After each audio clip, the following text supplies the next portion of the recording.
Bismillahirrahmanirrahim. Assalamualaikum warahmatullahi wabarakatuh. Bismillahirrahmanirrahim. Alhamdulillahirabbil alamin wa bihi nasta'inu ala umurid dunya waddin. Wassalatu wassalamu ala asyrafil anbiya'i wal mursalin sayyidina wa maulana Muhammadin wa ala alihi washabbihi ajmain, amma ba'd. Yang kami hormati segenap Kepala TK Muslimat NU Babaran Lor, yang kami hormati Kepala KB Muslimat NU Babaran Lor, yang kami hormati Dewan Guru TK dan KB Muslimat NU Babaran Lor, yang kami hormati Komite TK dan KB Muslimat NU Babaran Lor, dan yang terakhir yang kami hormati kepada segenap pengurus TK dan KB Muslimat NU Babaran Lor. Pertama, marilah kita panjatkan puji syukur kehadirat Allah Subhanahu wa Ta'ala yang telah melimpahkan rahmat-Nya kepada kita, sehingga alhamdulillah sampai detik ini kita masih diberi kesehatan dan diberi sehingga kita semua dapat berkumpul di sini dalam acara diseminasi budaya positif calon guru penggerak angkatan 7 Kabupaten Pekalongan. Yang pertama, kami mengucapkan terima kasih kepada Kepala TK Muslimat NU Babaran Lor yang telah memberikan izin dan memberikan waktunya kepada saya untuk melakukan diseminasi ini atau praktik baik kepada teman-teman sekalian. Perkenalkan, sudah kenal Bu ya? Sudah, perkenalkan, itu ada foto saya di sana. Perkenalkan, nama saya Muhammad Mulillah, CGP Angkatan 7 Kabupaten Pekalongan dari TK Muslimat NU Babaran Lor. Tujuan dari diseminasi atau praktik baik ini itu untuk melengkapi salah satu tugas aksi nyata dari budaya positif. Untuk mencairkan suasana, kita pemanasan dulu atau es bikin sebentar ya. Tapi sebelum kita mulai acaranya, kita berdoa dulu ya teman-teman ya. Jadi yuk kita mulai acara pada siang hari ini dengan bacaan umul kitab. Semoga acara pada siang hari ini berjalan lancar. Al-Fatihah. A'udzubillahi minasyaitonirrajim. Bismillahirrahmanirrahim. Alhamdulillahirabbil alamin. Maliki yaumiddin. Iyyaka na'budu wa iyyaka nasta'in. Ihdinas siratal mustaqim, siratal ladzina an'amta 'alaihim ghairil maghdubi 'alaihim waladdallin. Amin amin ya rabbal alamin. Terima kasih. Untuk yang selanjutnya, kita tepuk semangat dulu ya teman-teman ya. Yuk kita tepuk semangat bareng-bareng biar kita semangat pada siang hari ini. Walaupun cuacanya mendung, tapi kita harus tetap semangat. Oke, yuk tepuk semangat. Yes, yes, yes, yes. We are the best, the best, the best. Yes. Semangat sekali. Terima kasih teman-teman. Langsung saja kita masuk ke materinya, J. Untuk yang pertama di sini yang akan kita bahas banyak sekali ini, termasuknya ada 7 dari konsep inti budaya positif. Itu ada yang pertama, perubahan paradigma belajar, yang kedua, disiplin positif, yang ketiga, motivasi perilaku manusia, yang keempat, ada kebutuhan dasar, selanjutnya posisi kontrol, yang keenam, keyakinan puas, dan yang terakhir yaitu segitiga restitusi. Mungkin teman-teman sekalian, ini seperti kata-kata baru ya Bu ya. Apa itu restitusi, apa itu keyakinan kelas, apa itu disiplin positif, dan lain sebagainya. Sama seperti saya sebelum mengetahui modul ini, sebelum belajar tentang modul ini, saya juga baru tahu, oh ternyata ada yang namanya restitusi, ada yang namanya keyakinan kelas, dan lain-lain. Nah di sini setelah saya mendapatkan materi atau belajar bersama fasilitator kami, saya lebih mengetahui, oh ternyata dalam menghadapi setiap masalah sesama teman atau kepada murid itu ternyata ada jalannya sendiri-sendiri atau ada solusinya sendiri-sendiri. Ini ada 7 materi, langsung saja J. Untuk yang pertama yaitu sebelum kita masuk ke tadi judulnya apa Ibu-ibu? Disiplin budaya positif. Pertama, sebelum menjadi sebuah budaya, saya ingin bertanya nih sama teman-teman, apa sih pentingnya menciptakan suasana positif di lingkungan Anda? Apa ya pentingnya menciptakan suasana positif di lingkungan Anda? Monggo, siapa ini? Mic-nya tadi ada berapa? Oh, pakai sepeda. Ya, silakan. Apa pentingnya menciptakan suasana positif di lingkungan Anda? Oke, silakan, Bu Nisa.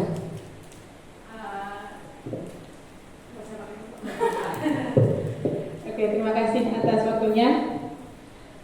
Lingkungan kan merupakan salah satu faktor eksternal ya, yang dapat mempengaruhi tingkah laku kita sebagai pendidik ataupun sesama teman, itu kan biasanya berpengaruh. Ketika lingkungannya positif, mungkin akan berdampak positif juga terhadap baik perilaku kita, sikap kita. Makanya untuk menciptakan lingkungan yang positif itu sangat diperlukan. Mungkin itu saja.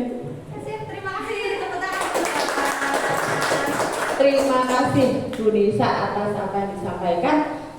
Bu Nisa berpendapat bahwa pentingnya menciptakan suasana positif itu ketika kita itu bisa menciptakan lingkungan yang positif mulai dari diri kita juga dapat menciptakan lingkungan mungkin dari diri dulu bisa ke teman dan menjadi sebuah lingkungan yang positif. Terima kasih Bu Nisa. Untuk yang selanjutnya ada yang pertanyaan yang kedua, yaitu sebagai seorang pendidik atau pimpinan sekolah, bagaimana Anda dapat menciptakan suasana positif di lingkungan Anda selama ini?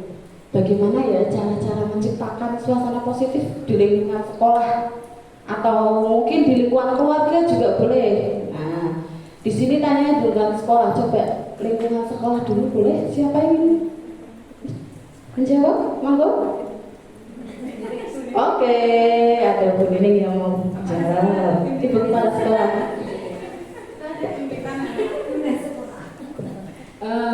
Menurut saya, untuk dapat menciptakan suasana positif di lingkungan sekolah, terutama sesama guru, mungkin kita harus selalu komunikasi, ya, kerjasama, dan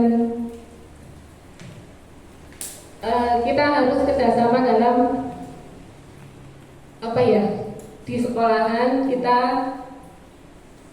belajar bareng-bareng, kita saling sharing, jadi kita bekerja sama dan tak lupa itu disiplin yang terutama.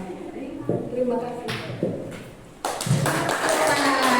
Terima kasih Bu Nining. Ini Bu Nining selaku pimpinan sekolah, menciptakan suasana positifnya itu dengan kerjasama, saling komunikasi. Nah, komunikasi itu termasuknya paling penting ya Bu ya, karena ketika kita miskomunikasi itu malah jadi kesalahpahaman, tidak tersampaikan apa yang seharusnya yang benar itu jadi tidak tersampaikan ketika kita tidak ada komunikasi. Tadi yang kedua itu membangun kerjasama yang baik, kerjasama yang baik antar pendidik, antar guru dengan guru dengan wali murid atau dengan komite. Jadi terima kasih.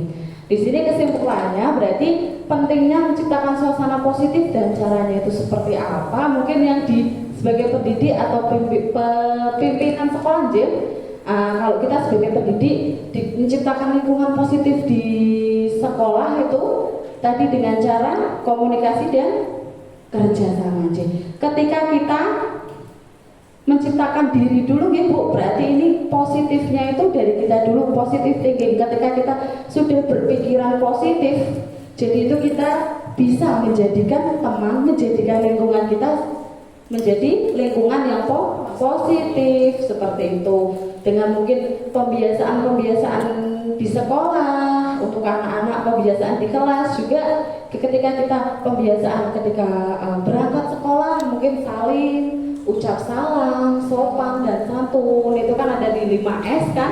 Nah di situ kita akan bisa menciptakan lingkungan positif, karena lingkungan yang positif dapat membentuk karakter yang positif, yang mana itu akan bisa menjadi budaya positif di lingkungan sekolah. Oke, untuk yang selanjutnya, nah untuk yang materi pertama yaitu perubahan paradigma belajar. Apa apa sih ya? Ini ada dari Stefan C. Covey. Nah, itu berpendapat bahwa bila kita ingin membuat kemajuan perlahan, sedikit-sedikit ubahlah sikap atau perilaku Anda. Namun bila kita ingin memperbaiki cara-cara utama kita, maka kita perlu mengubah kerangka acuan kita. Ubahlah bagaimana Anda melihat dunia, bagaimana Anda berpikir tentang manusia. Ubahlah paradigma Anda, skema pemahaman dan penjelasan aspek-aspek tertentu tentang realitas. Oh, posisi ya, perubahan paradigma belajar. Berarti kita harus bisa berubah. Yang pertama ada dari stimulus respon dan teori kontrol, di mana ini yang kita akan rubah, okay? Yang pertama mungkin kita itu sering menggunakan stimulus respon. Nah, mari kita ubah paradigma tentang stimulus respon ini ya Bu. Untuk yang pertama yaitu realitas atau kebutuhan kita sama. Nah, di sini kalau kita itu masih berpikir bahwa kebutuhan kita itu sama, kita tidak bisa berubah menjadi orang yang lebih baik lagi. Gimana kalau kita itu misal ke murid ya Bu ya, kita memandang murid itu kebutuhannya sama semua, itu ya kita tidak bisa maju, tidak bisa berubah. Dimana anak yang satu ini kebutuhannya itu dia itu sukanya lebih ke arah motorik, sedangkan yang sebelahnya itu lebih suka ke misal menggambar. Nah, kita samakan kebutuhannya, pembelajarannya itu kita samakan, tidak bisa karena realitas atau kebutuhan kita itu tidak sama. Nah, dari paradigma ini kita rubah bahwa setiap kebutuhan anak atau kebutuhan kita itu berbeda. Oke, lanjut untuk yang selanjutnya itu semua orang melihat hal yang sama. Nah, ini sama. Berarti kalau kita melihat satu masalah atau melihat satu masalah atau satu kegiatan, itu kita juga harus melihat dari berbagai sisi. Nggak boleh harus berarti nek kayak kok misal ada anak nangis, ya kan? Misal si Adnan misal menangis, dia akan berhenti menangis apabila dia bermain balok misalnya. Seketika Mbak Fatia nangis, dia diberi balok juga akan tidak mesti dia akan diam dengan dikasih balok seperti itu. Nah, yang selanjutnya kita mencoba mengubah orang agar berpandangan sama dengan kita. Itu malah tidak bisa lagi ya Bu ya. Kita harus berusaha memahami pandangan orang lain tentang dunia. Dengan selanjutnya, perilaku buruk dilihat sebagai suatu kesalahan. Padahal harusnya kita lihat semua perilaku memiliki tujuan. Misal ada anak sedang main, misal lagi main bareng di ayunan, terus ada di ayunan atau di papan titian dan lain, di situ ada misal ada ini kotoran. Nah, anak itu akan mendorong, misal si Salman itu mau dorong Sydney, kok didorong, itu ada perilaku buruk. Padahal Salman mempunyai tujuan atau mempunyai alasan bahwa di situ ada kotoran, makanya dia mendorong Sydney seperti itu. Kita harus melihat semua perilaku kita lihat dari semua sudut pandang. Dan selanjutnya, orang lain bisa mengontrol saya, padahal hanya Anda yang bisa mengontrol diri sendiri. Dan selanjutnya, saya bisa mengontrol orang lain, padahal Anda tidak bisa mengontrol orang lain. Anda tidak bisa mengontrol, tapi Anda bisa mensugesti atau merubah mindset atau merubah pandangan orang tersebut. Misal aku nggak mau ikut, misal saya nggak mau ikut guru bergerak, nggak mau nanti repot, susah, nanti tidak bisa membagi waktu. Nah, Anda itu tidak bisa mengontrol orang tersebut, tapi Anda bisa memberi sugesti agar pandangan orang tersebut bisa berubah. Nah, yang selanjutnya yaitu pemaksaan ada pada saat bujukan gagal. Padahal kolaborasi dan konsensus menciptakan pilihan-pilihan baru. Ini ada nanti materi ini juga kita akan bahas di slide selanjutnya. Itu ada tentang kolaborasi. Nah, kolaborasi dalam menyelesaikan masalah.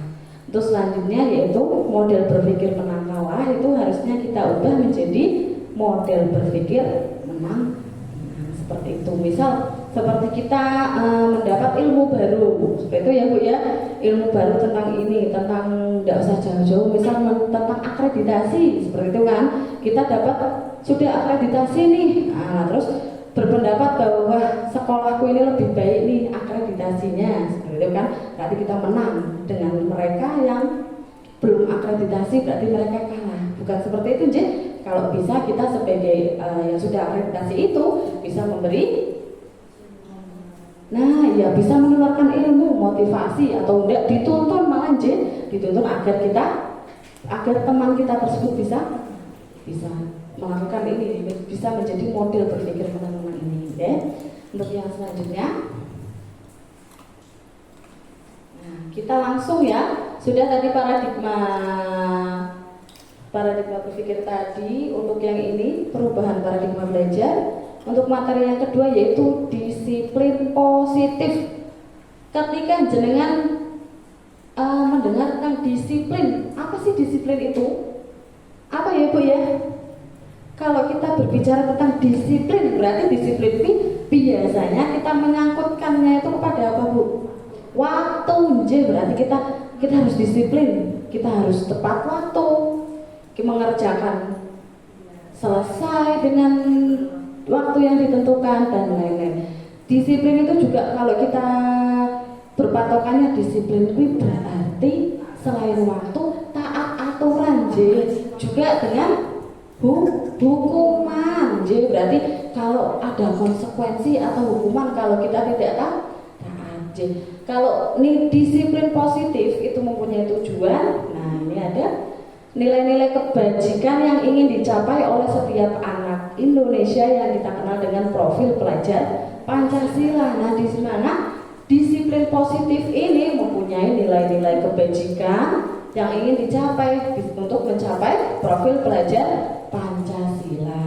Yang mana selalu kita usahakan Bu disiplin. Kalau kita mendengar kata hanya tak tutup hanya disiplin, nah itu tadi waktu, hukuman dan lain-lain. Kalau kita kasih kata positif, nah ini akan mengandung nilai-nilai kebajikan.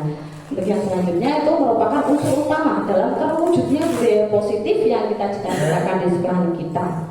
Nah, dari disiplin positif akan membentuk budaya positif. Mendisiplinkan anak-anak adalah bagian yang paling menantang dari pekerjaan kita sebagai guru. Benar nggak Bu? Betul. Anak-anak biasanya, apalagi anak usia dini, yaitu 4-5 tahun atau 3-6 tahun ini, mendengar kata disiplin untuk anak-anak ini memang susah, memang harus ada pembiasaan karena anak itu nggak tahu. Kalau nggak kita kasih tahu yang benar tuh yang ini, yang salah yang ini tuh nggak bakal tahu. Kalau kecuali anak SMA, anak SMP tahu bahwa peraturan itu harus berangkat jam 7 ya berangkat jam 7. Kalau nggak konsekuensinya atau dapat hukuman atau konsekuensinya akan dihukum, misal apa diskorsing ya. Berarti berdiri di tengah lapangan dan lain-lain. Nah kalau anak-anak usia dini tidak tahu itu benar atau salahnya ya Ibu ya. Nah kita sebagai guru itu cara yang paling pertama atau yang bisa dilakukan yaitu dengan pembiasaan, karena anak-anak itu bisa mencontoh dengan apa yang kita lakukan. Misal membuang sampah di tempatnya, kita sudah memberitahu, misal di kelas sudah kita beritahu teman-teman, anak-anak kita harus membuang sampah di tempatnya, karena kalau tidak membuang sampah di tempatnya akan banjir, akan kotor dan sebagainya. Nah mereka sudah tahu tapi dia belum tahu itu tuh benar atau tidaknya. Nah dengan kita memberi contoh secara langsung, nah, mereka akan meniru. Makanya kita sebagai guru TK atau guru PAUD ini benar-benar segala tindak tanduknya kita itu memang benar-benar jadikan contoh ya Bu. Makanya kita kalau mau, misal kita aja ya Bu ya, saya misal pas mau makan, ada anak-anak, kita harus duduk. Nah itu akan dicontoh dengan Aleh anak, dimana kita makan duduk, terus minum ya duduk dan misal membuang sampah dan lain, mereka akan meniru. Untuk yang selanjutnya yaitu motivasi perilaku manusia. Menurut Diana Goldstein, dia menyatakan bahwa ada 3 motivasi perilaku manusia. Yang pertama yaitu untuk menghindari ketidaknyamanan atau hukuman. Nah, ini termasuk eksternal atau bukan dari diri kita sendiri ya. Berarti kita itu melaksanakan sesuatu karena menghindari adanya hukuman. Misal kita berangkat sekolah jam berapa ya kita ya? setengah 8. Nah, kita berangkatnya setengah 8 karena biar menghindari tidak dihukum seperti itu. Kemudian selanjutnya untuk mendapatkan imbalan atau penghargaan dari orang lain, ini juga eksternal dari luar ya Bu. Berarti kita itu misal jum kerja tinggi biar kita dipuji oleh kepala sekolah, bisa terhadapnya kan? Misal biasanya nggak nyapu nih, ada kepala sekolah lewat kita nyapu biar dapat pujian. Yang pertama berarti saya kayak gitu ya. Melihat mereka untuk menjadi orang yang mereka inginkan dan menghargai diri sendiri dengan nilai-nilai yang mereka percaya. Nah, ini yang dari internal dari diri kita kan sendiri. Nah, ini motivasi ini ada 3 tingkatan. Yang pertama itu tingkatan rendah itu biar tidak dihukum atau menghindari hukuman. Yang kedua adalah mendapatkan penghargaan atau pujian. Yang ketiga motivasi intrinsik atau motivasi dari diri sendiri. Nah, coba saya mau tanya, ketika misal kepala sekolah nih ngasih peraturan kalau yang terlambat berangkat sekolah, kita berangkatnya agak terlambat misal, itu ada hukuman atau konsekuensi, nanti gajinya dipotong. Terus ada lagi ini yang imbalan atau penghargaan, nanti kalau berangkatnya tepat waktu terus dapat insentif dari kepala sekolah. Nah, aku berangkat dulu. Nah, sekarang saya mau tanya, apabila misalkan dari tadi imbalan atau penghargaan terus ada hukuman dan konsekuensi tadi dihilangkan, apakah jangan semua akan tetap berangkat pagi atau tidak? Berangkat pagi, aku berangkat pagi, oke. Terus yang lain tetap berangkat pagi, beneran? Oh, bisa enggak, oke. Terus ini Masya Allah. Oh iya, macam-macam ternyata ya Bu ya. Berarti untuk Bu Anik dan teman-teman Bu Anik, Bu Lina dan Bu Rifa sudah mempunyai motivasi intrinsik bahwa berangkat sekolah itu ya memang pagi karena itu sudah tanggung jawab diri sendiri, tanggung jawab kita sebagai seorang guru mencontohkan kepada anak-anak. Memang tanggung jawab guru dia berangkatnya yang pagi, konsekuensi jadi guru maka esok ya harus berangkat pagi. Alhamdulillah sudah punya motivasi itu. Ini untuk yang belum mempunyai motivasi agar ditingkatkan ya motivasi itu. Nah, dan kemudian selanjutnya, nah tuh ada yang pertama hukuman, konsekuensi dan restitusi. Apa itu restitusi? Yang pertama yaitu hukuman. Hukuman itu apa Bu? Kalau tidak melihat ini, hukuman itu berarti apa sih Bu? Sanksi, apalagi ganjaran. Nah, hukuman itu ya adalah yang diberikan untuk mengarahkan sebuah tingkah laku peserta didik agar sesuai dengan tingkah laku yang berlaku. Nah, itu berarti kotomono bahasa Jawa.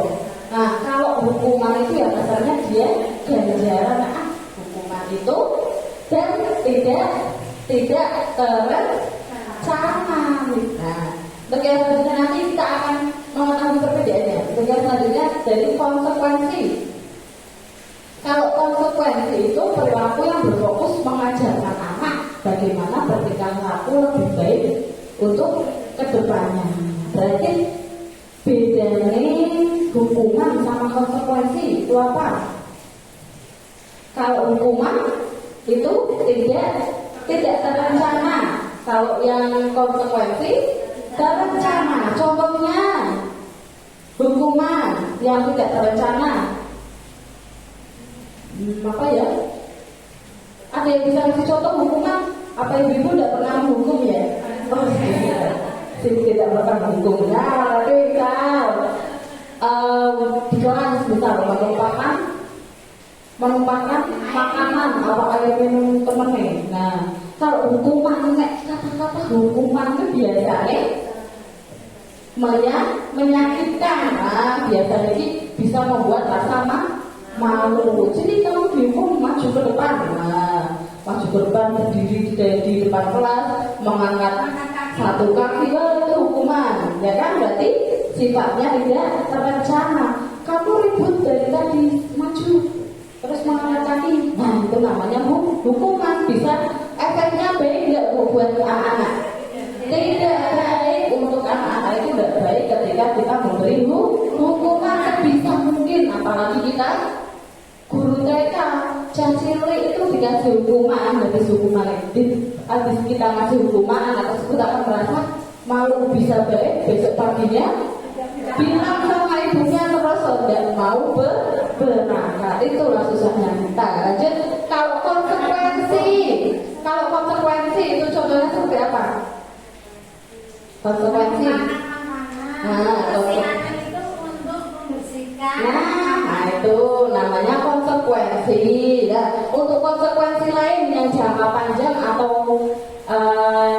contohnya, berarti konsekuensi misal kalau di sekolah-sekolah itu kalau terlambat konsekuensinya ada harus nyapu. Itu sudah terjadi konsekuensi. Jadi memang anak tersebut itu sudah tahu bahwa oh berarti kalau saya misal terlambat ya konsekuensinya mendapat harus nyapu, misal harus membersihkan toilet, misal itu sudah menjadi konsekuensi. Nah, itu ada hukuman, ada konsekuensi, ada satu lagi yang terakhir yaitu restitusi. Apa itu restitusi?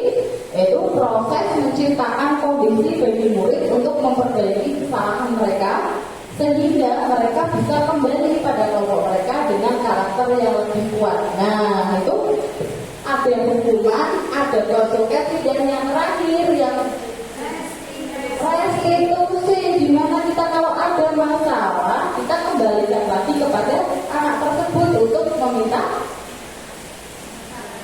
Nah, kebijakan masalahnya sendiri, kira-kira kalau kamu seperti ini apa sih solusi yang bisa kamu tawarkan atau yang bisa kamu lakukan? Nah, ini arti dari restitusi. Berarti kita sebagai guru TK tidak boleh memberikan hukuman, karena apalagi anak TK itu kan kalau dibentak, kalau dihukum itu langsung apalagi anak kecil kan. Nah, untuk konsekuensi masih bisa kita, tapi tidak boleh memberatkan anak. Nah, lebih baik lagi gunakan saja restitusi agar mereka tahu, oh iya ini itu salah, berarti saya harus seperti ini. Oke? Dan dia yang berlaku motivasi berlaku manusia. Untuk yang selanjutnya ada kebutuhan dasar manusia. Kita sebagai manusia mempunyai kebutuhan dasar. Ada berapa teman-teman? Kenapa ini kepada kepala teman-teman? Oh ini kebutuhan dasar. Kebutuhan dasar yang pertama yaitu kebutuhan fisiologi. Contohnya yaitu kebutuhan makan, kebutuhan yang tidur, tentang fisik kita. Ini termasuk kebutuhan yang pertama, kebutuhan fisiologi. Untuk yang kedua ada kebutuhan kebutuhan akan rasa aman. Kita kan butuh yang namanya rasa aman. Berarti misal kita naik motor, apa kan harus pakai helm dan lainnya, itu juga kebutuhan akan rasa aman. Untuk yang ketiga, kebutuhan akan rasa memiliki dan kasih sayang. Nah, butuh kasih sayang itu butuh, apalagi anak sangat butuh kasih sayang, yang mana itu bisa membentuk budaya positif. Untuk yang keempat, kebutuhan akan penghargaan. Nah, berarti kita harus tidak usah anak-anak kita itu kan kalau melakukan sesuatu kadang kan biar dapat lebihan gitu kan, akhirnya itu kita berapa kebutuhan akan penghargaan. Yang lain kebutuhan akan aktualisasi diri atau pengakuan aku tuh bisa. Nah, berarti kita butuh akan aktualisasi diri. Di sini saya ada pertanyaan, coba kita isi bareng-bareng ya. Coba kita isi bareng-bareng. Nah, ada contoh nih. Ayo Bu, ada cerita nih. Bimo, seorang anak PKB, selalu berlari keluar kelas menuju jalan raya di depan sekolahnya yang ramai dengan kendaraan. Tingkahnya membuat guru Bu Ani bingung dan sering lari mengejarnya. Ada beberapa kemungkinan jawaban yang diberikan Bimo. Coba kita identifikasi ya kebutuhannya Bimo. Mau, tapi ada 5 kebutuhan dasar. Coba yang pertama, aku senang main kejar-kejaran dengan ibu guru, seru. Kebutuhan akan apa? Aku senang main kejar-kejaran dengan ibu guru, seru. Apa? Kesenangan? Aku senang main kejar-kejaran dengan ibu guru, seru. Kesenangan, coba. Benar enggak? Oh, benar.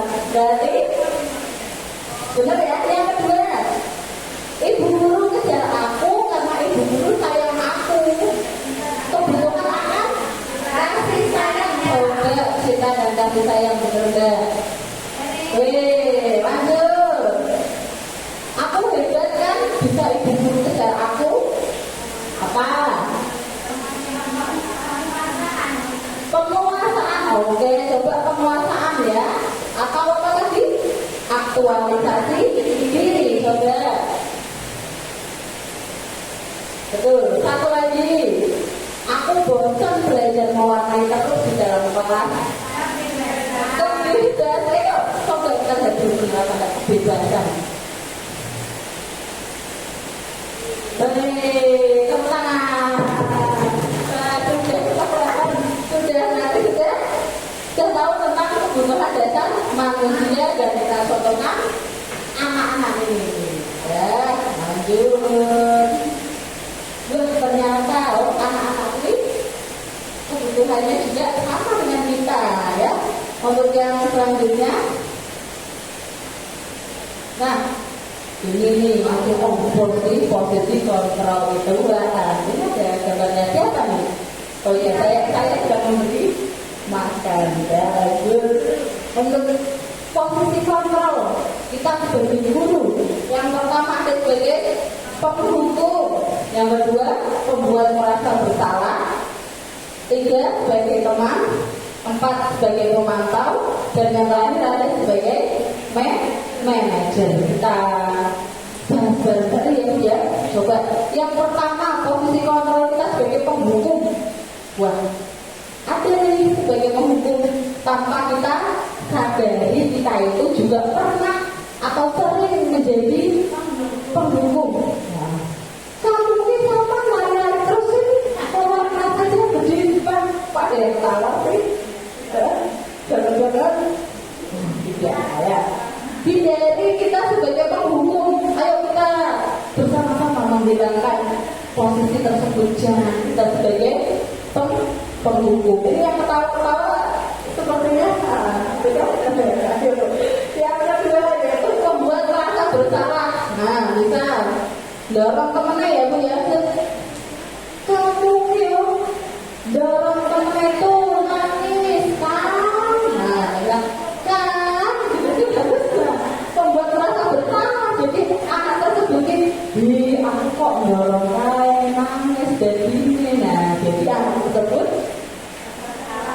bersalah. Jangan ya Bu ya. Ya kadang ya saya juga masih seperti ini, tapi setelah ini jalan mereka refleks ini ya, refleks sangat tidak lalu tuh jadi membuat merasa bersalah. Kemudian yang ini sebagai teman, nah ini juga bagus nih sebagai teman. Apa boleh kok jadi bisa kok balik-balik baru boleh sebagai teman. Nah, teman itu kan tempat curhat, teman membantu, ya kan, misalkan anak tersebut kenapa sayang kok nangis, ya ditanyai karena kita sebagai teman, apalagi guru TK memang kita harus menjadi teman mereka, ya kan. Dan yang selanjutnya sebagai pemantau, misal, nah sudah melanggar ya, dipantau anak tersebut habis pukul teman. Nah, awas ya nanti kalau kamu pukul lagi bu guru mantau kamu, nanti kalau kamu pukul lagi ya kamu dapat hukuman, dipantau anak tersebut. Misal pukul lagi ya kan kesalahan kan di bu guru sudah bilang, tapi kamu kok melakukan kesalahan lagi. Nah, itu namanya pemantau. Yang selanjutnya itu sebagai manajer nih, posisi kelima manajer, yaitu kita bisa bukan mengatur, berarti apa? Berkolaborasi. Atau manajer itu kita itu misal ada masalah ya kita selesaikan bersama. Kita hanya sekedar membantu, tapi tetap kita bisa memberi ruang kepada anak tersebut yang melakukan kesalahan untuk menemukan solusinya sendiri. Nah, dari kelima posisi kontrol ini kira-kira kita itu pernah berada di posisi di mana tuh? Siapa yang pernah berada di posisi pembuku? Mengaku.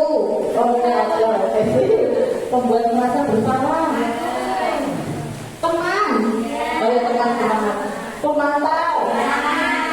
Manajer. Aduh sebenarnya kita biasanya sudah memberitahu anak yang tidak solusinya dari kita sendiri, berarti besok lagi jangan itu ya, nanti bakalnya kayak gitu terus, nanti gak banyak ke teman. Nah itu tidak menjadi manajer. Itu kita setelah kita tahu, usahakan kita sebagai seorang posisi kita sebagai guru itu sebagai posisi manajer. Dan tidak lupa kalau menurut saya juga penting ya Bu, jadi teman ya Bu ya. Nah, agar anak tersebut merasa nyaman, dekat. Jadi kalau masalah pemain sedih ya kan seperti itu. Siap Ibu jadi posisi manajer? Siap. Hilangkan posisi sebagai pembuku ya. Ya, insya Allah harus Ibu. Ayo sudah pasti berusaha. Semangat. Oke. Untuk yang selanjutnya ada yaitu keyakinan kelas. Apa sih keyakinan kelas? Keyakinan kelas, bedanya keyakinan kelas sama apa ya? Peraturan kelas apa Bu kira-kira? Kalau kelas harus ditaati oleh kelas. Kalau keyakinan kelas oke. Nah, peraturan kelas itu sifatnya harus ditaati, dan yang bikin itu siapa? Guru atau sekolah, dan harus ditaati. Yang ditaati ada konsekuensi. Bedanya dengan keyakinan kelas itu tuh diterapkan dalam membangun budaya positif di sekolah, yang mana kalau keyakinan kelas itu dibuat oleh bersama-sama dari guru dengan siswa, dan juga tidak serta-merta berarti kita harus ini ya, kita juga harus agar anak-anak kita harus menampung pendapat dari seluruh siswa yang mana akan kita jadikan keyakinan. Nah ini ada perbedaan atau pembentukan ya, bisa dibaca di situ. Ada bersifat lebih abstrak ya Bu ya, daripada peraturan. Peraturan kan tidak boleh makan di dalam kelas, peraturan tidak boleh berlarian saat pembelajaran tidak boleh. Oh iya, kata dengan Jesik tidak biasanya negatif, biasanya pakai kalimat negatif. Nah ini kan sudah ada tadi ya. Nah, semua warga kelas sebenarnya itu berkontribusi dalam pembuatan keyakinan kelas lewat kegiatan curah pendapat. Nah ini pendapat tadi. Nah, ini kemarin saya di kelas hari apa ya lupa. Ini saya di kelas B1 sudah mempraktekkan pembuatan keyakinan kelas.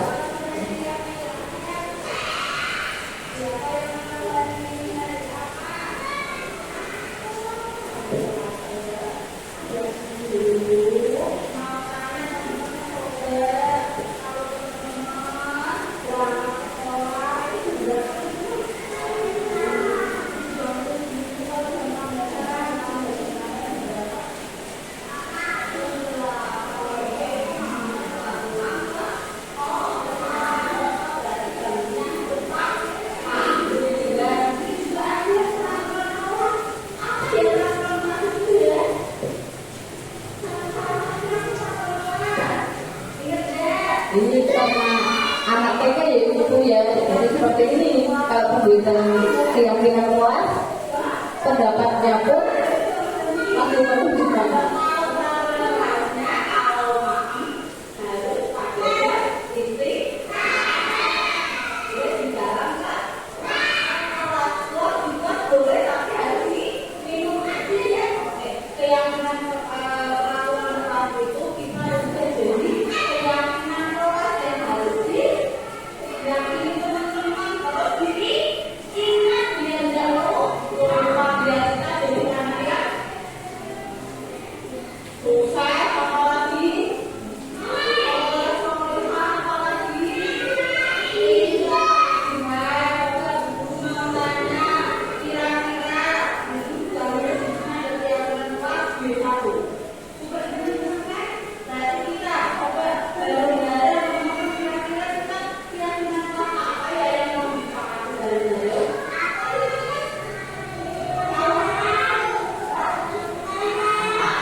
Selanjutnya yaitu mengenai anak-anak atau dengar pendapat dari anak.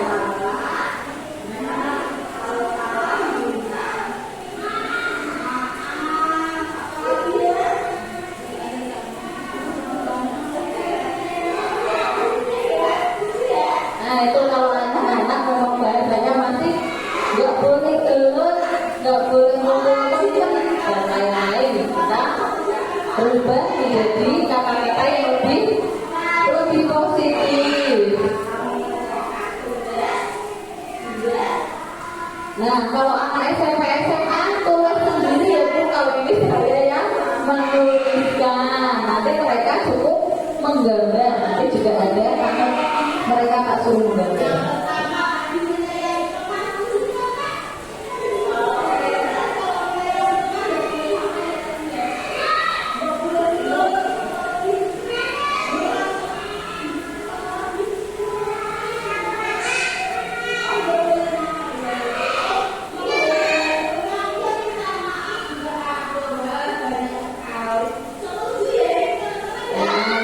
Disetujui semua warga kelas dari guru dan murid.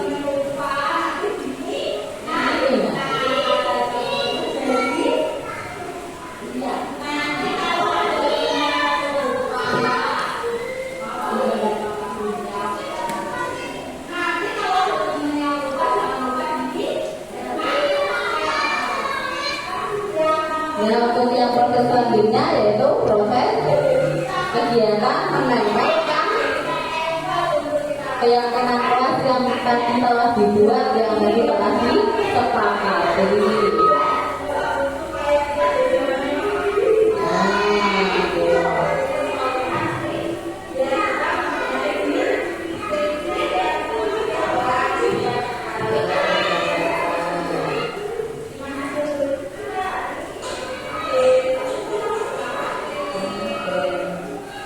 Nah ini anak-anak antusias untuk menempelkan atau untuk menempelkan keyakinan kelas yang tadi telah dibuat bareng-bareng.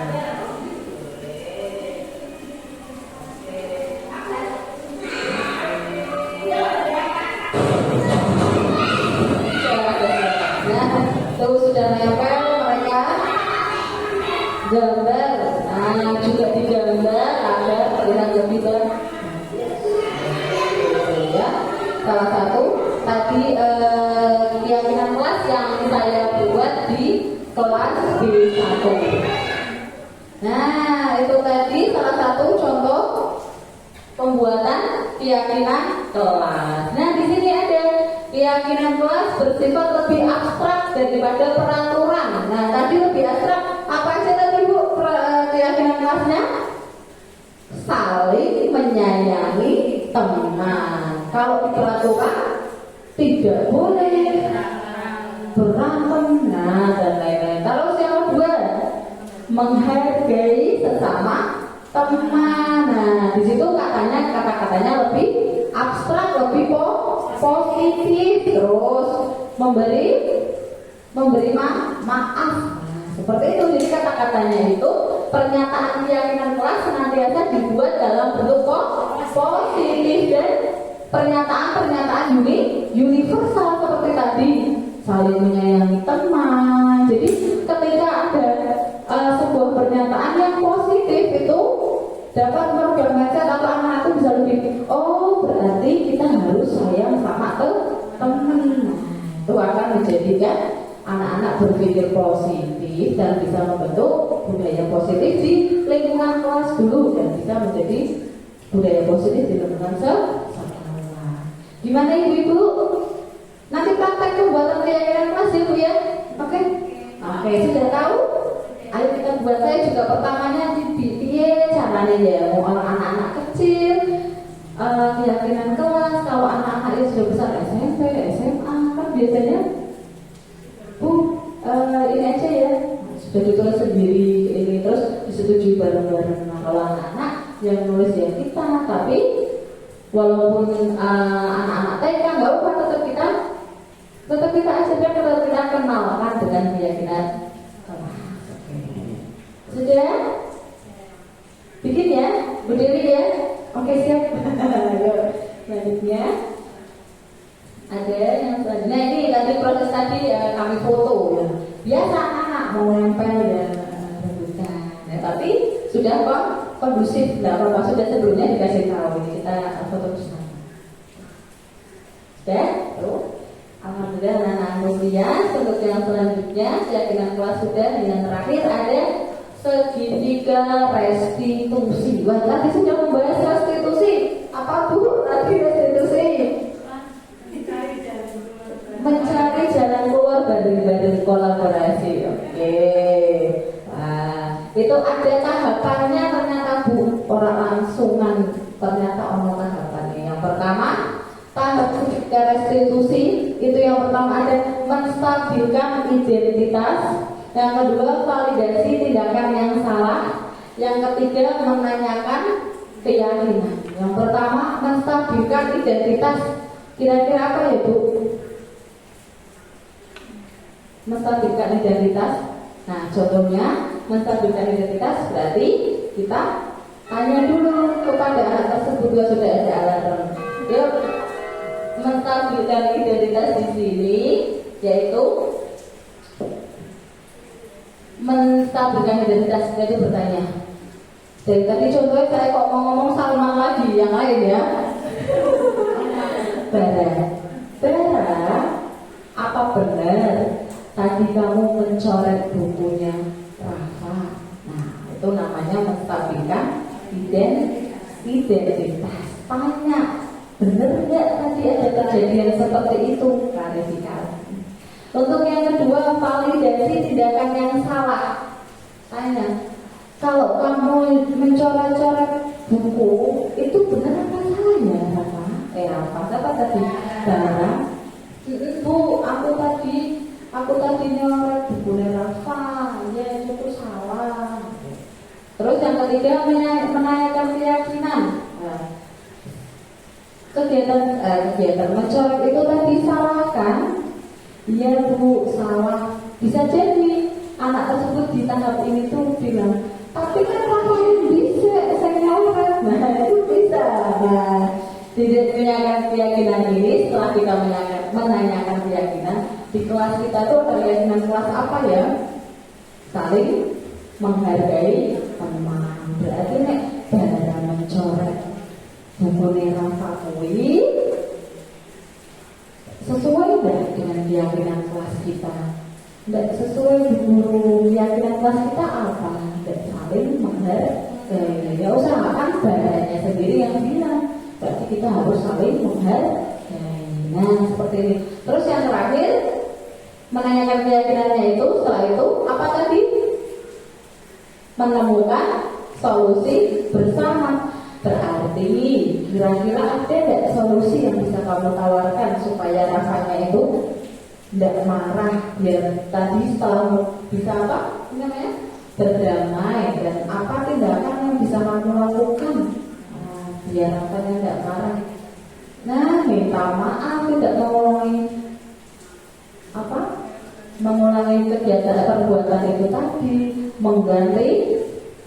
Ya udah Bu Guru, nanti punya apa tak hapus, saya punya penghapus, nanti kasih coretan tadi tak hapus aja Bu Guru, nanti biar bisa nulis lagi. Nah seperti itu, berarti dia punya solusi sendiri atas masalahnya. Itulah yang disebut sebagai restitusi, yang mana tidak mengutamakan tadi hukuman, konsekuensinya. Kalau yang restitusi itu lebih kepada disiplin yang lebih ke arah positif, seperti itu, tidak menyalahkan, tidak menghukum. Nah ini justru kalau anak bersalah atau melakukan kesalahan, nah kita harus lebih memberi ruang kepada anak tersebut untuk menyadari, oh iya itu salah, berarti aku harus seperti ini, harusnya tuh aku nggak kayak gini. Jadi dia tahu sendiri dari dalam hatinya, motivasinya dia punya bukan dari eksternal, berarti dia sudah ada keyakinan di dirinya ya bahwa itu salah, saya harus minta maaf, saya harus mengganti bukunya Rafa, dan itu lebih ke arah positif. Dan anak ketika punya masalah tidak serta-merta harus wah yuk gara-gara ini. Nah jadi anak tuh lebih bisa ini ada tahapannya. Nah si anak tuh nggak langsung gimana nih gitu. Jadi dia sudah mempunyai step, kalau saya salah, saya harus minta maaf, saya harus. Nah semoga dari kegiatan atau program restitusi ini yang kita lakukan, kita contohkan, semoga anak-anak bisa menjadi anak yang berkarakter kuat, berkarakter dan menjadi positif, atau menjadikan kita bisa menciptakan budaya positif itu di sekolah. Oke? Nah ini ada contoh kemarin. Oh iya. Nah ini contohnya. Jadi kan karena mungkin syutingnya ya Bu ya. Karena dia itu anak-anak kalau pergi syuting ya nggak melakukan apa-apa, ya. Nah ini ada ceritanya. Nah, dulu. Nah, tuh ya.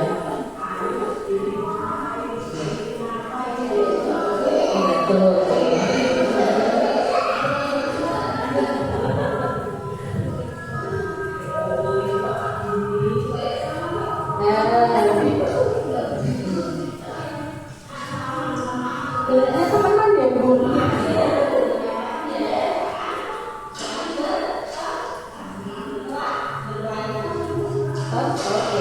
Oke. Nah ini salah satu contohnya. Contoh tapi ini yang masih acting ya Bu ya. Nah ini ada selanjutnya, ada penerapan. Nah penerapan sedikit saja. Ini yang apa Bu? Tahap pertama tadi. Bukan cerita. Apa benar tadi kamu dorong kaki? Nah, karena anak TK ya tidak tahu kalau itu salah ya Bu ya. lagi pendekatan segitiga, pokoknya anak itu dibikin nyaman dulu, jadi dia tuh Pak isinya ini dulu itu tuh enggak. Nah ini kita membuat situasi yang nyaman dulu. Itu masih menanyakan yang pertama menstabilkan IPK-nya. Tuh, boleh yang kedua. Yang kedua apa teman-teman? Validasi tindakan yang salah ini.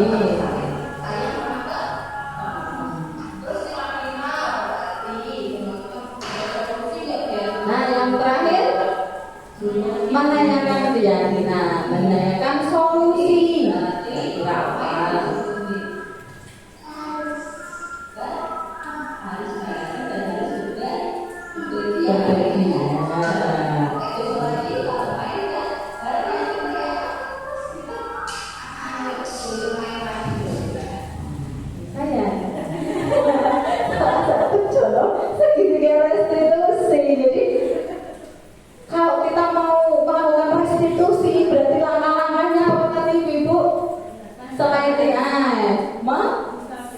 Menunjukkan identitas, validasi tindakan yang salah dan menanyakan ya. Nah, itu step-stepnya. Sebelum step-step tersebut, kira-kira apa Bu? Kira-kira yang membuat anak itu mau kita restitusi, kira-kira apa? Kondisinya dulu, lingkungannya dibuat merasanya nyaman dulu. Berarti kita harus membuat anak-anak itu nyaman.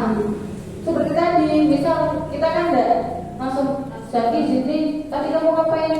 Nah itu kan anak enggak nyaman, anak akan takut, apalagi anak-anak berarti nih gitu tuh salah. Jadi seperti tadi mereka apa dulu bertengkar tadi berkelahi, tapi setelah kita tanyai, nah mereka mau jawab walaupun sambil tidur dan lain-lain, karena itu juga namanya anak-anak. Tapi berarti tandanya mereka merasanya nyaman, mau menyampaikan apa yang terjadi, tidak tertekan gini. Aku ini. Berarti dia tidak mau menyampaikan apa yang tadi berkelahi itu, dia tidak mau. Dia kalau mereka tertekan, sedangkan kalau mereka merasa nyaman, dia akan secara nyaman menyampaikan apa yang terjadi. Nah, seperti itu ibu-ibu. Ayo kita praktekkan ya ibu-ibu ya. Berarti nggak harus langsung dimarahin. Nah, kita nih kalau ada anak-anak yang sekiranya tidak sesuai dengan keyakinan kelas, bisa kita gunakan segitiga restitusi. Oh, terima kasih. Sudah selesai. Ada yang ingin ditanyakan? Silakan. Untuk kelompok pertama ya, 3 penanya.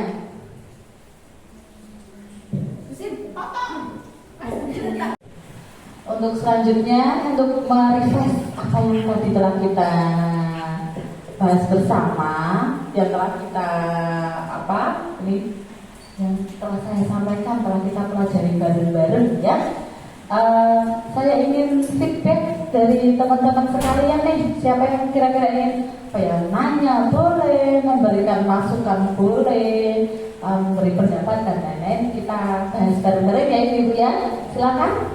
Oke, siapa ada Bu Rifa yang bertanya? Pakai mic ya Bu ya, biar suara merdunya terdengar. Terima kasih atas waktunya Bu Lila. Di sini mengenai restitusi. Tadi kan kurang lebih sepemahaman saya, restitusi itu kan mencari jalan keluar terhadap masalah secara bersama-sama seperti itu ya. Nah, tadi contoh dari Bu Lila itu kan jadi kan ada 3 tahap segitiga restitusi: menstabilkan identitas, validasi tindakan, dan menanyakan keyakinan. Nah, tadi itu contohnya kan Rafa dengan Bara itu mencoret-coret bukunya Rafa seperti itu. Nah, berarti kan di situ ada 2 individu yang sedang berkelahi. Nah, pertanyaan saya, apakah restitusi itu juga bisa dilakukan untuk individu, maksudnya untuk satu orang saja? Misalkan dia namanya misalkan Fatia melakukan kesalahan tapi dia seorang diri seperti itu. Apakah itu bisa dilakukan restitusi juga seperti itu? Terima kasih Pak. Tanyanya bagus sekali. Pertama, oke. Saya tampung dulu saja ya. Nanti Oke, selanjutnya ada yang bertanya lagi? Oh, Bu Dewi. Oke, silakan Bu Dewi. Terima kasih atas waktunya Bu Lila. Seperti yang telah disampaikan tadi, untuk menciptakan tadi yang pentingnya menciptakan lingkungan positif ya Bu. Ya. Untuk menciptakan lingkungan yang positif sendiri kan ada dari guru sendiri, dari guru beserta murid, lalu guru dengan guru. Lalu pertanyaannya, apakah dari wali murid, orang tua itu ikut berperan dalam menciptakan lingkungan yang positif, budaya yang positif? Nah, itu perannya itu bagaimana? Siap-siap, terima kasih untuk pertanyaannya Bu Dewi. Satu lagi, ada yang bertanya lagi? Oke, silakan Bu Yuli, monggo. Terima kasih kepada Bu Lila atas waktunya. Yang ingin saya tanyakan tentang bagaimana menerapkan atau menanamkan disiplin positif untuk anak. Begini Bu Lila pertanyaan yang ingin saya tanyakan. Strategi apa yang Anda terapkan untuk menanamkan disiplin positif pada murid-murid panjenengan? Bagaimana hasilnya pada perilaku murid-murid jenengan? Sudah. Terima kasih untuk pertanyaannya dari Bu Rifa, Bu Dewi, dan Bu Yuli. Matur nuwun, ini sudah bertanya. Yang pertama saja ya, saya jawab. Mungkin kalau ada yang kurang atau mau menambahi monggo aja. Nah, yang pertama dari Bu Rifa tentang tadi segitiga restitusi J. Tadi di contohnya ya Bu, tadi juga saya ada video ya. Ada video itu di contohnya itu kejadiannya itu tentang dua anak, berarti kan ada yang berkelahi, terus saya melakukan praktek segitiga restitusi. Nah, pertanyaan Ibu Rifa tadi, kalau satu anak bagaimana Bu? Misal satu anak tadi saya mau Fatia misalnya melakukan suatu kegiatan yang menurut kita atau memang tidak sesuai dengan saya, apakah tetap dilakukan praktek segitiga restitusi itu? Untuk jawabannya itu kita tetap melaksanakan segitiga restitusi walaupun itu satu anak maupun dua anak maupun tiga anak, tetap kita dampingi, tetap kita melakukan praktik restitusi itu. Nah, kalau satu anak, misal Mbak Fatia itu Mbak Fatia lagi di kelas terus dia makan bisa itu karena, nah itu kita pendekatan kepada Mbak Fatia juga kita lakukan dengan sebaiknya jangan langsung kita tembak di situ ya Bu ya, ditembak apa? Ditembak itu sekali langsung tidak boleh seperti itu, langsung ditegur itu tidak boleh. Nah, sebaiknya kita tanya, mau menegur boleh tapi dengan cara yang halus, kita sebagai teman tadi, posisi kita sebagai teman, terus kita tanya seperti itu, pakai segitiga restitusi.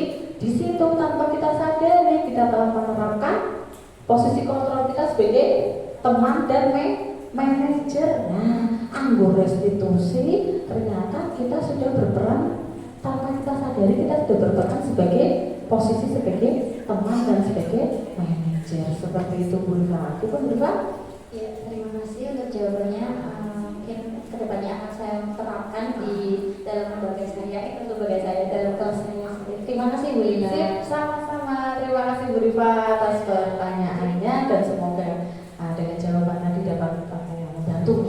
Kira-kira ternyata tidak hanya dua anak itu, berarti siapapun satu dua anak tetap kita melakukan disiplin. Oke, karena tadi pembahasannya itu memang disiplin positif itu nyambung semua, dari posisi kita sebagai manajer, posisi kontrol kita, terus tahap-tahap penyelesaian masalah itu semuanya berkelanjutan atau ada hubungannya. Untuk yang selanjutnya dari Bu Dewi tentang kira-kira peran orang tua.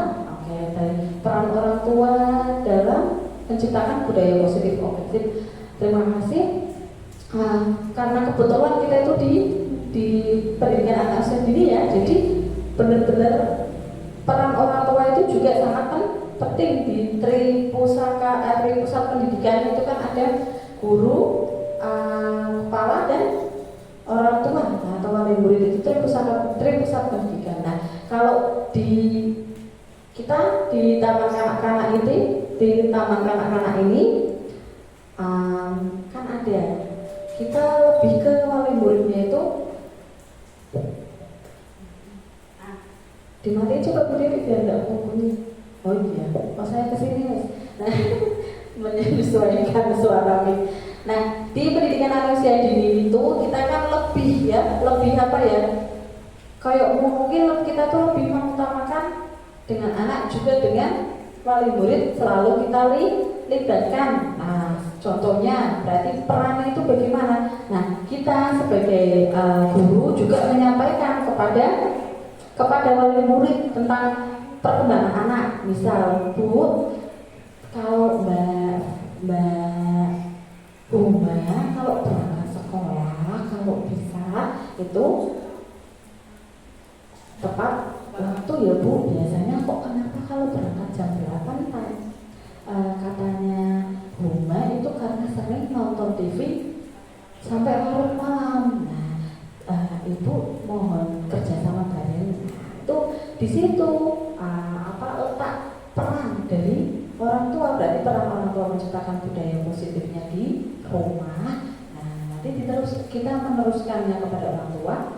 Saling kolaborasi. Oh, berarti saya harus kalau bisa mengurangi jam menonton TV anak sampai malam. Kalau bisa dikurangi lah jadwal nonton TV-nya. Kira-kira seperti itu mungkin bisa menciptakan budaya positifnya. Ternyata setelah itu dilaksanakan kok berhasil. Berarti kolaborasi antara kita dan orang tua itu sangat penting untuk perkembangan anak atau untuk pembentukan atau menciptakan budaya positif. Untuk yang selanjutnya mungkin bisa dengan misal kita nggak ketemu langsung ya Bu ya, bisa dengan parenting. Kita kan tiap 2 bulan sekali parenting ya Ibu ya. Bisa membahas tentang budaya positif itu. Kita harus pembiasaan yang kami lakukan harus diteruskan di sekolah biar tidak putus. Berarti di sekolah kok kita tetap ayo kita harus 5S, salam, sapa, senyum, sopan, santun. Nah, tapi ketika di rumah tidak diterapkan itu sama saja karena anak-anak itu memang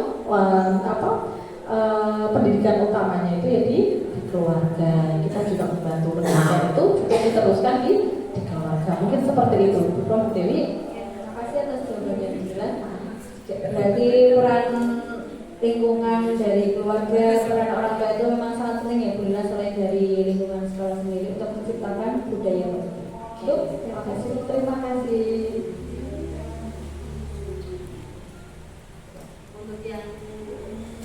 Untuk yang selanjutnya, untuk pertanyaan selanjutnya itu dari Ibu Yuli ya Bu ya. Dia mahasiswa sudah bertanya ini tentang penerapan disiplin positif ya. Ini Bu Yuli tadi tanya tentang strategi apa yang telah diterapkan.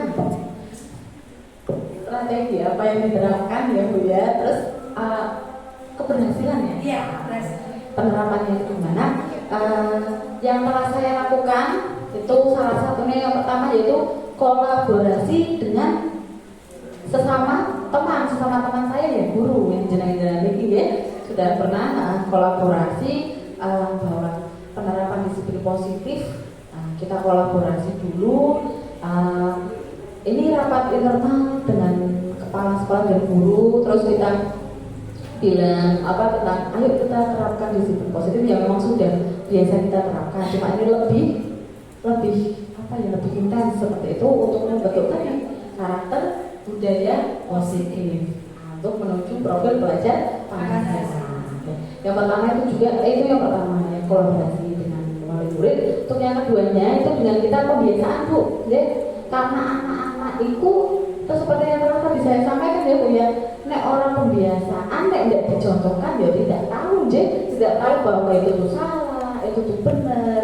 Anak-anak usia 3 sampai 6 tahun itu kan memang harus kita contohkan. Jadi semua perilaku kita itu harus kita beri contoh secara langsung ya seperti itu. Mungkin untuk tingkat keberhasilannya, ya untuk yang saling ya Bu ya, kita kan sudah kolaborasi bareng ya Bu. Kalau saling itu harus dihitung sambil ucap assalamualaikum. Terus budaya antri kalau mau saling juga harus antri. Jadi anak tuh nggak desak-desakan seperti itu. Terus membuang sampah di tempatnya harus selalu kita terapkan, kita contohkan ya. Nah, kalau anak-anak itu memang harus kita contohkan seperti itu. Alhamdulillah mungkin untuk yang itu yang 5S itu alhamdulillah ini berangsur-angsur terus semester ini deh untuk yang tahun ajaran baru ya alhamdulillah sudah lumayan berhasil ya Bu ya, bareng-bareng ya kita ya walaupun memang anak-anak pertamanya ya wes amburadul, tapi memang kalau kita kebiasaan ya dicontohkan tiap hari itu insya Allah akan berhasil dan sesuai dengan keinginan kita, sesuai dengan visi kita. Aku kok pingin keinginan kita, di sini kita seperti ini, ayo kita bareng-bareng, itu insya Allah akan berhasil. Mungkin seperti itu saja, Pripun Bu Yuli. Terima kasih dan jawaban dari Bu Lila. Semoga tadi ilmu yang panjenengan bagikan ke kami bisa kami terangkan kepada anak didik kami. Terima kasih Bu Lila. Terima kasih atas pertanyaannya dari Bu Rifa, Bu Dewi dan Bu Yuli. Terima kasih kepada teman-teman sekalian ya yang tadi sudah menonton ya, sudah mendengarkan, sudah belajar bersama. Ini tuh nggak kayak saya ngasih materi kepada teman-teman ya, kita belajar bareng tentang budaya positif. Tadi sudah ada yang bertanya, sudah ada yang memberi pendapat. Terima kasih teman-teman ya. Kesimpulannya untuk budaya positif ini itu kita sebagai diri sendiri dulu, kita harus bisa menciptakan pikiran positif. Nah, kalau kita mau menciptakan budaya, kita harus pertama yang lebih dulu adalah menciptakan diri, menciptakan pikiran yang positif agar tujuan kita untuk membentuk lingkungan yang positif, di mana lingkungan itu kita bentuk bareng-bareng dengan kolaborasi bisa membentuk karakter anak, karakter yang positif dan menjadi lingkungan yang lebih luas lagi, yaitu menjadikan budaya positif. Nah, semoga dengan apa yang tadi saya sampaikan dapat bermanfaat ya bagi diri saya, bagi jenengan, bagi anak-anak, bagi sekolah kita tercinta ini TK dan KB Muslimat NU Banten. Semoga bermanfaat ya. Mohon maaf apabila ada kesalahan, mungkin ada kurang-kurangnya, saya mohon maaf ya Ibu semua ya. Terima kasih semuanya yang telah turun hadir di sini belajar bareng tentang budaya positif ini. Kami ucapkan terima kasih yang sebanyak-banyaknya. Akhir kalam, mohon maaf Wassalamualaikum warahmatullahi wabarakatuh. Waalaikumsalam warahmatullahi wabarakatuh. Terima kasih teman-teman. Assalamualaikum warahmatullahi wabarakatuh. Perkenalkan, nama saya Anissa Nur Idatul Fitri. Saya salah satu pendidik di TK Muslimat